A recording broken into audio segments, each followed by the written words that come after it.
Olá! Violência. Esse é um tema que não vamos abandonar enquanto o dia a dia nas cidades do Brasil criar manchetes como as de hoje. Vítima de bala perdida em Copacabana, o homem mata os tios e se suicida em São Paulo. Quanto mais violenta pode ficar a sociedade? Até que ponto a insegurança contribui para que nós nos tornemos cidadãos agressivos e individualistas? E como a violência na rotina de muitas famílias afeta o futuro das novas gerações? Este é o Entre Aspas de hoje. Eu e o historiador André Azevedo recebemos hoje o sociólogo Michel Missi. E você também é nosso convidado. Entre na sala de bate-papo do Entre Aspas na internet. O endereço é globo.com/Globonews. Nós voltamos já já.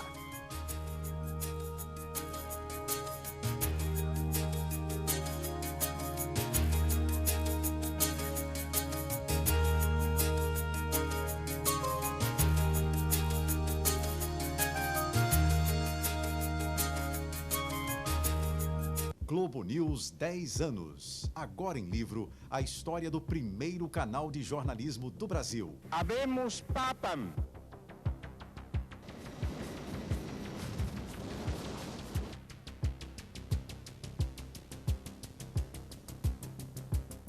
Os principais fatos, as grandes coberturas, os bastidores e os desafios de viver a notícia 24 horas por dia. Já à venda.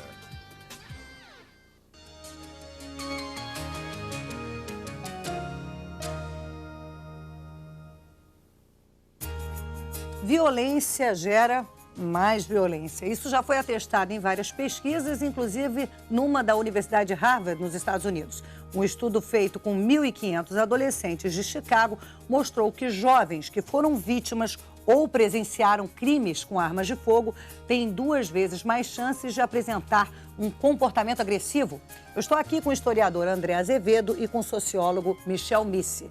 Michel, agora, baseado nessa pesquisa, seria muito simplista dizer, ou a gente pode afirmar que nós que vivemos em cidades consideradas violentas, Rio, São Paulo, a gente tem mais chance de se tornar agressivo, irritável?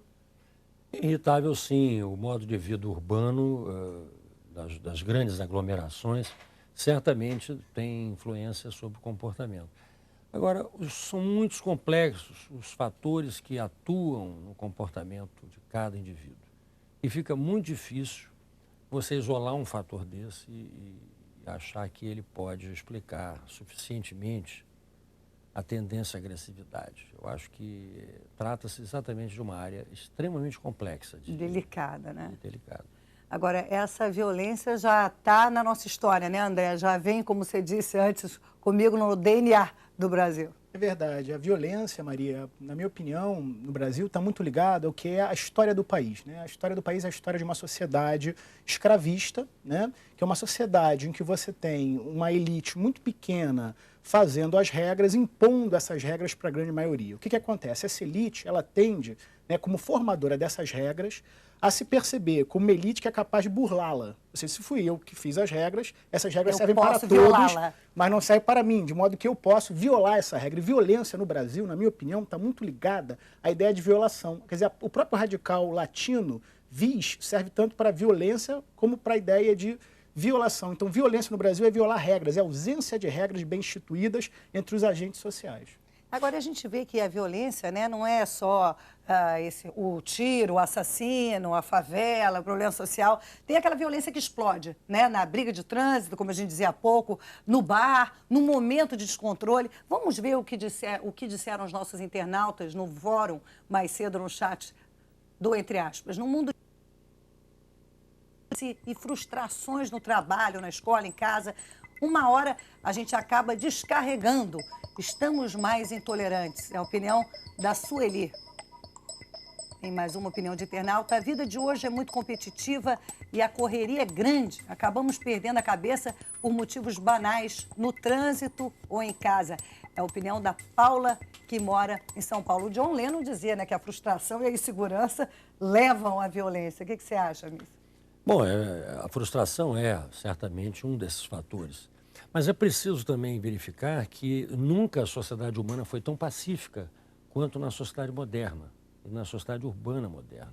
E nem sempre a gente tem essa ideia, né? Não, nós imaginamos muitas vezes que vivemos numa sociedade mais violenta, mas todos os estudos demonstram que todas as sociedades do passado foram muito mais violentas que a nossa. Então, não estamos mais intolerantes? Você que é uma pessoa que já estuda violência e criminalidade do Brasil desde os anos 70. Nós estamos menos intolerantes do que já fomos nos últimos 50 mil anos. E a correria das grandes cidades, André, o que você acha? Você acha que essa competitividade, isso acaba nos deixando mais agressivos, inseguros e, por conseguinte, mais violentos? Eu acho sim, Maria. Eu acho que tem alguma coisa dentro dessa lógica de funcionamento do capitalismo moderno, né, que está ligada a essa ideia de competição, de competitividade, de busca por espaços. Os espaços, por exemplo, no mercado de trabalho, no mercado de emprego, estão diminuindo cada vez mais, de modo que essa competitividade aumenta. Quando essa competitividade aumenta, os agentes sociais começam a atuar no limite das regras, né? E essa atuação no limite... a gente fica tentado a burlar. É que, exatamente, leva à ideia de violação dessas regras, né, que muitas vezes acaba em atos de violência, seja no trânsito, seja na vida familiar ou em diversas esferas da sociedade. Né? Agora é importante, quer dizer, continuando um pouco a questão do André, nós distinguirmos violação de regras, crimes, infrações de violência. Porque nem todos os crimes, nem todas as infrações são violentas. E isso implica, portanto, em não deixarmos misturar mais as coisas do que elas já estão misturadas. Mas, assim, a gente não vê como um ato de violência, por exemplo, uma palavra dura. Então, aqui, já que a gente está discutindo o que é violência e o que não é violência, eu não sei. Eu, às vezes, me sinto agredida quando eu ouço uma grosseria, uma buzina no trânsito que vem não sei de onde. É exatamente a polissemia da palavra violência, o fato de que ela é empregada em muitos sentidos distintos. Ela até é uma metáfora, você usa a palavra violência como uma metáfora quando você diz, por exemplo, a violência das águas de um rio, ou a violência do temporal. Quando, né? Exatamente. Então, é a polissemia da palavra violência que muitas vezes nos leva, não é, a tratar como violência algo que, na verdade, é um desvio, é uma violação de uma regra, mas que não implica necessariamente em violência. E, portanto, isso nos levaria a discutir o que é violência. Mas, assim, esses outros comportamentos que não são ditos violentos, eles não seriam um estopim para essa violência maior, ou ao pé da letra que a gente está dizendo aqui? A grande questão é essa. O que nós estamos chamando de violência? Okay? Quer dizer, se nós verificarmos, nós vamos ver que violência não é apenas uma palavra que descreve uma coisa. Ela não diz algo como essa parede é azul, ou essa parede é verde, ou este ato é violento.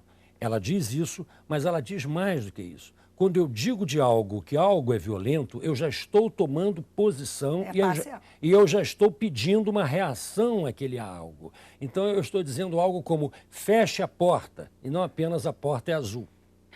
Mas é interessante que até que Gandhi dizia, né, que a não violência é muito difícil, porque você, quando se sente violentado, a tentação é a reação. Exatamente. Né, a violência, né? Exatamente. E aí o mais difícil, o mais bravo seria você não ter esse preconceito e não reagir, né?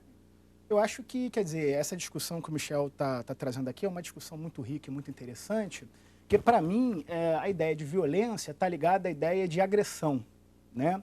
E a ideia, não necessariamente a ideia de força. Então, eu distinguiria violência como uso da força desmedido, né? E violência como agressão. E agressão não é só agressão física. Existem também agressões que são agressões morais, né? Eu me lembro, por exemplo, de uma história de um sambista, né, que se chamava Cara de Cachorro, e era reconhecido na comunidade como tal, mas não gostava de ser chamado de cara de cachorro. Então, subiu uma vez no palco para cantar, né, e alguém da plateia gritou, ô cara de cachorro, e ele indignado virou e falou um palavrão pro camarada, e logo um dos organizadores daquela escola de samba subiu no palco, deu um tapa na cara dele, sei que é um ato aí de energia, de força, aqui você não fala isso, porque escola de samba é lugar de família e você não pode falar isso aqui. E o interessante, né, dessa esfera, desse pacto moral, é que o cara de cachorro, que tinha palavrão, reconheceu o erro, baixou a cabeça e pediu desculpa, porque infringiu uma norma na moral daquela comunidade. Então, aquela violência foi uma violência, não estou me referindo ao tapa, estou me referindo, quer dizer, o palavrão, né? Ela foi uma agressão a uma norma moral instituída. Então, para mim, a violência tem muito esse sentido, né? Isso é muito interessante. Por exemplo, o antropólogo Luiz Roberto Cardoso de Oliveira, da Universidade de Brasília, tem estudos que demonstram o seguinte, nem toda ofensa moral é uma violência, mas toda violência implica numa ofensa moral.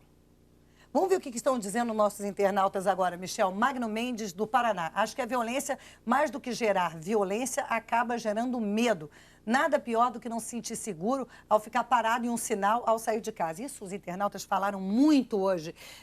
Aquilo de medo de sair em casa, tensão nos ombros, alguém que chega perto do seu carro, você dá um pulo, nunca sabe o que é.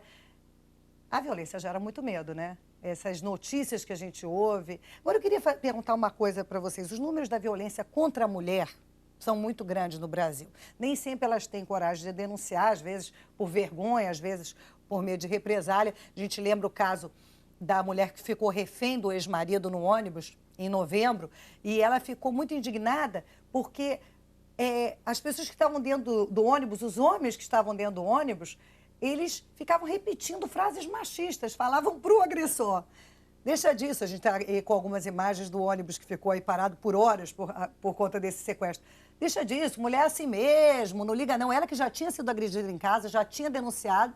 E aí eu me pergunto, eu lembrei de um livro seu, Michel, que você dizia que na própria linguagem do cotidiano, a gente vai reproduzindo essa lógica machista ou de dominação, né? É difícil mudar isso, É verdade, né? Já que ela já está impregnada na própria linguagem, muitas vezes até a pessoa emprega a linguagem e não se dá conta do que a linguagem está veiculando. E palavra tem força, né? Exatamente, as palavras têm força e muitas vezes ofendem profundamente, humilham. E por isso mesmo, embora ao humilhar e ofenderem não estejam praticando uma violência, podem produzir um efeito de violência e uma resposta violenta. E como é que você vê esse lado do machismo, André? A gente ainda está impregnado, ainda que se diga que não, mas a gente repete algumas fórmulas machistas no dia a dia e que pode acabar acarretando numa violência propriamente dita contra a mulher?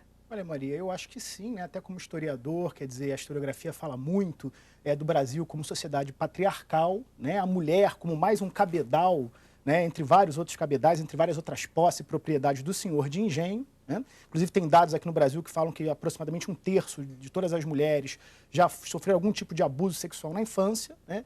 E isso mostra uma visão da mulher como propriedade, como objeto do homem, né? E por isso acaba sendo mais facilmente alvo da violência masculina, né? Daí isso talvez explique a atitude das pessoas que estavam no ônibus em relação a sequestrado.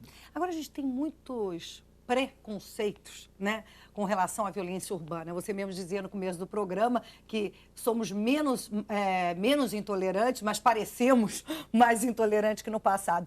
E outro preconceito, por exemplo, é isso, a gente fala, cuidado, você vai subir o morro, cuidado. A gente discutia antes, né, Michel, às vezes a elite tem mais medo e afasta mais do que o próprio morador do morro, né? É verdade. Eu, por exemplo, coordenei uma pesquisa há uns anos atrás, uma pesquisa de vitimização, em que o entrevistador tem que ir na casa das pessoas para perguntar se elas foram vítimas de furto, se elas foram vítimas de roubo no período de um ano. E nós imaginávamos que fôssemos encontrar maiores dificuldades de aplicar o questionário e fazer as entrevistas nas favelas. E, na verdade, nós encontramos muito mais essa dificuldade nos condomínios das classes altas, que não queriam receber os entrevistadores, mesmo após todas as informações... Apresentações... que informavam se tratar de uma pesquisa séria e importante para o conhecimento da realidade da violência na cidade.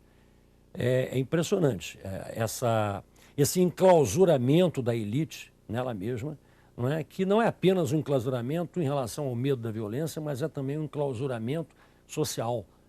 Na medida em que ela não se liga, ela não se vincula, ela não se integra com o resto da sociedade. Eu acho que existe também uma violência que parte um pouco de um aumento, né, da sensação de violência, né? Acho que a gente vive hoje um aumento da sensação de violência muito maior, né, do que efetivamente a violência que está instituída. Eu acho que esse aumento de sensação de insegurança, de violência, acaba também levando a essa atitude defensiva, com certeza, né, somos que todos faz muito da violência, né? um grande turbilhão na nossa sociedade que acaba tomando a todos, né? É o chamado pé atrás. A gente fica muito com o pé atrás e acaba não interagindo, não acaba não se integrando, acaba não incluindo. Né? E é preciso também que se compreenda que o fato da nossa sociedade ser uma sociedade muito mais tolerante do que todas as outras sociedades que nos antecederam, também faz com que nós sejamos muito mais sensíveis a comportamentos que outras sociedades aceitavam e nós não aceitamos. E agora nós somos que, portanto, nós denominamos como violentos. E que, por isso mesmo, ao classificá-los como violentos, nós também exigimos uma resposta a esses comportamentos. Vamos ver mais uma participação aqui do nosso internauta. Rio de Janeiro, Marcelo Menezes. O ser humano é naturalmente violento. Entretanto, o aumento da violência está muito ligado hoje com a injustiça, seja ela social, econômica, política. Na verdade, hoje, mais do que paz, precisamos de justiça. E o Luiz Cláudio Santana Valentim, do Rio de Janeiro, todos sabemos que durante toda a história do Brasil, o poder público sempre foi omisso quanto à questão da violência. Mas será que só o poder público é o único responsável e culpado? A sociedade também não tem uma enorme parcela de culpa? Eu acho que todos nós temos a nossa parcela de culpa, né? Acho que nós temos que nos vigiar todo dia e pensar... Será que eu estou fazendo alguma coisa que incomode a você, que invada a tua liberdade, né? Eu acho que nós não podemos esquecer, né, do fato de que o Brasil atravessa, desde o início dos anos 80, né, um dos períodos mais difíceis do ponto de vista econômico e social. Né? É uma sociedade que tem uma baixa taxa de crescimento, embora a população tenha crescido menos relativamente do que nas décadas anteriores, ela continua crescendo de uma forma suficientemente grande a ponto de não ser absorvida inteiramente, nem pelo mercado de trabalho, nem pelo sistema educacional, nem pelo sistema de saúde e também nem pelo sistema de segurança pública, nem também pelos direitos civis, de forma que tudo isso agregado está também nas bases, né, de reações e comportamentos violentos na sociedade, não se pode deixar de... O Michel vai achar disso também, né? Mas, quer dizer, para além de toda essa falta de crescimento econômico de hoje, dos baixos investimentos em saúde pública e educação pública, tem também um certo efeito, né, impacto do que foram as opções de políticas públicas do Brasil ao longo do século XX, que foram opções de exclusão social, pela ausência de reforma agrária, pela ausência de políticas públicas de integração. Então, você teve, por exemplo, ao longo dos anos 60 e 70, uma grande massa de pessoas que vieram do campo, em crise, pela falta de reforma agrária, pelo domínio do latifúndio, se instalaram nessas cidades, quer dizer, não houve nenhum tipo de política de integração social, de controle de natalidade, né? E isso, em algum momento, nos anos 90, estourou, né, como crise social. E, veio aumentar, por conta do baixo crescimento econômico e da insistência em baixos investimentos em saúde pública e educação, que a gente continua com uma postura de excluir, de segregar, pagando para ver no que vai dar, né? Não, e fora que as cidades não têm mais essa vocação industrial, né? Isso já saiu das grandes cidades, mas as pessoas continuaram lá, né? A verdade é que se nós não enfrentarmos hoje com muita clareza a questão da juventude, nós não vamos sair desse ciclo vicioso em que nós nos encontramos com relação à questão da criminalidade e da violência. Porque a grande parte da criminalidade, da adesão ao crime, ocorre quando você é jovem. Raramente você entra para o crime depois de uma certa idade. Entendeu? Então, o foco principal das políticas públicas deve ser dirigido à juventude. Entendeu? Deve ser focado principalmente na faixa que é hoje a maior vítima da violência no Brasil, que são os jovens, principalmente do sexo masculino, entre 14 e 24 anos. Falando em juventude, saindo do Brasil e indo para os Estados Unidos, eu me lembrei daquele fato em 1999, 2 garotos entraram dentro de uma escola, promoveram aquele massacre que gerou o documentário do Michael Moore, Tiros em Columbine. E aí, claro, todo mundo ficou se perguntando quais seriam as razões, né, de uma atitude como essa, de uma barbárie como essa. E, na opinião do polêmico Michael Moore, do cineasta, o próprio governo e a mídia americanos, eles alimentam muito essa questão do tenham medo, cuidado, o inimigo pode estar do seu lado, armem-se até os dentes. Você acha que isso tem a ver, essa propagação do medo pode gerar um comportamento como esse dessas crianças? Eu acho que no caso dos Estados Unidos, sim, que é uma sociedade anglo-saxônica que trabalha com um tipo mais brutal de exclusão, né? No caso do Brasil, eu tenho minhas dúvidas se esse é um elemento difusor da violência, né? Eu tendo a concordar mais com a visão do Michel, de que no Brasil as raízes da violência estão muito ligadas a todo o processo de exclusão de uma camada social muito ampla, né? Agora, uma coisa que eu queria comentar também, Maria, que eu acho importante, retomando o tema urbano, né? E o tema da repercussão da violência maior do que a violência como ela é efetivamente, é a atitude que a sociedade deve ter também em relação a esse clima todo que a gente está vivendo. Porque se todo mundo fica recluso nas suas casas, se as pessoas cada vez menos ocupam o espaço público enquanto sociedade, mais elas vão deixar um espaço aberto para que a violência se institua, para que grupos paralelos se instituam. Então é importante que a sociedade tenha consciência do seu poder de organização e que ela participe, usufrua do espaço público, tentando separar o que é violência efetiva e o que é sensação de violência produzida pela indústria da mídia, certa, não adianta pelo se medo, pela histeria coletiva. Né? E cada vez... Isso que o André está colocando, a meu ver, é fundamental. Fundamental porque nós, no Brasil, temos a tendência a separar de forma um pouco artificiosa a sociedade do Estado. Então, nós ficamos demandando do Estado, demandando do Estado, como se o Estado fosse algo, entendeu? O Estado somos nós. O Estado comporta todos os cidadãos. Então, é claro, o Estado tem os seus funcionários, não é? Tem os médicos, tem os policiais, tem os seus juízes, mas ele não pode funcionar eficientemente se os cidadãos também não participarem diretamente dessas atividades.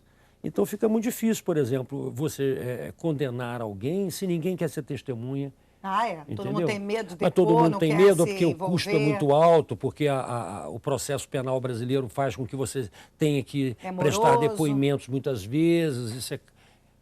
Enfim. E o problema sério disso que o Michel está falando, Maria, eu acho que tem uma implicação muito séria, que é o problema de tolher a liberdade do uso urbano, do uso do espaço urbano que a gente está vivendo muito hoje. Quer dizer, se a gente começa a entender que a violência é só um problema do Estado, faz essa dicotomia, a gente acaba se percebendo isento desse papel de civilidade também. Quer dizer, como a Maria falou, a violência está presente no trânsito, a violência está muito presente em pequenas brigas. Tem pesquisas, por exemplo, que mostram que a maior parte dos assassinatos se dão em brigas de botequim, se dão em brigas de trânsito, né? Então, entender essa dimensão de civilidade que tem que ser assumida pela sociedade. Entender que a violência, ela está presente na sociedade, está presente no Estado e está presente também numa série de entidades privadas, como grandes corporações empresariais, né? Que através de lobbies, que através de uma série de ações que, a meu ver, são extremamente violentas, marcham contra a sociedade, marcham contra o consumidor, enfim, contra a sociedade civil como um todo. Pena que o assunto está quente, mas chegamos ao fim do nosso programa. Eu encerro com a participação da Carla Freire, do Rio de Janeiro. Não temos que responder a atos violentos com outros atos violentos.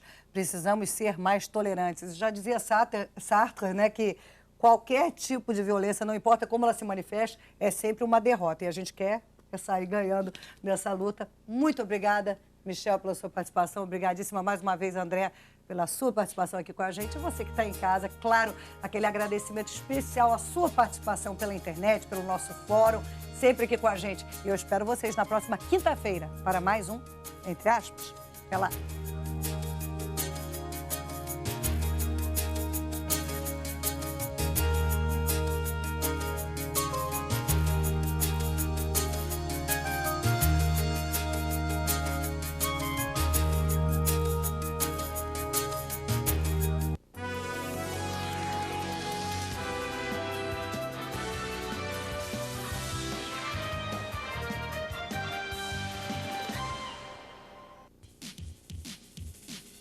Entre aspas. Apoio Nissan. Muito prazer. Novamente surpreender. Jogando pelo Real em 4 anos e meio, ele marcou 104 gols. Ronaldo já está em Milão e amanhã se apresenta ao novo clube. Aqui ele não vai jogar com a camisa 9. No Milan, ela pertence a outro jogador. O novo número do fenômeno é 99. Com essa camisa, ele promete novamente surpreender o mundo do futebol. O Ronaldo com um número curioso aí, né? 99, parece número de agente secreto. Narco Rodrigues, boa noite. Já na quadra, o Carlos Berloc e o Gaston Gaudi. Gaston Gaudi que já foi campeão. Um dos títulos mais cobiçados da vela brasileira. Ganhar aqui tem que ter disposição. Que pancada! O segundo tempo começou com muita velocidade. Era gol cá, gol lá. E o gol da seleção. A Espanha apertava a marcação, mas a diferença no placar não diminuía. Contra-ataque da seleção da Espanha. Sempre que chegava perto, o time errava. Do outro lado, Hans não perdoava. Faltando pouco mais de 9 minutos, Raul Entre Rios finalmente conseguiu empatar a partida pela primeira vez. 23 para a Alemanha, 23 a igualdade não durou muito. Com forte marcação, os alemães voltaram a comandar o placar. Glandorf, o gol da seleção da Alemanha. Faltando 15 segundos, a Alemanha tinha um gol de vantagem e posse de bola. Kraus não deu mole pro azar. Final, vitória alemã por 27-25. Gol da Alemanha! A Alemanha está na semifinal do Mundial Masculino de Handebol.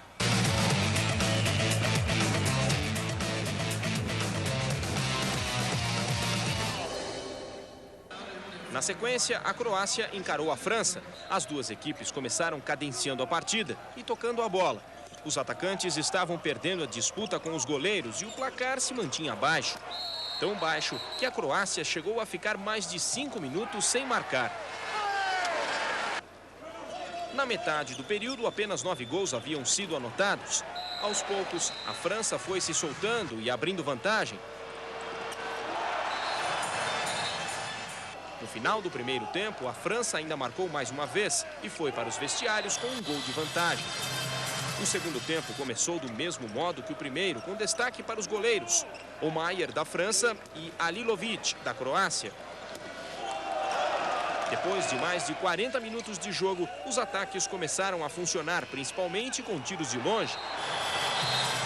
A Croácia passou a ter sérios problemas quando perdeu 2 jogadores praticamente na sequência.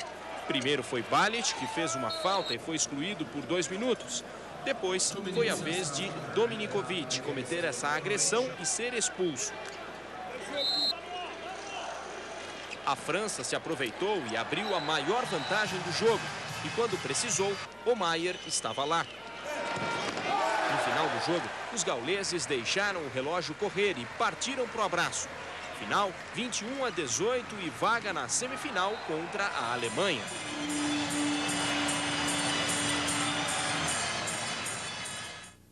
A ESPN Brasil mostra as semifinais do Mundial de Handebol na quinta-feira. Às 2h30 da tarde tem Alemanha e França. E à meia-noite, logo após o Sport Center, Polônia e Dinamarca. Procura-se um volante no São Paulo. Você conhece algum por aí?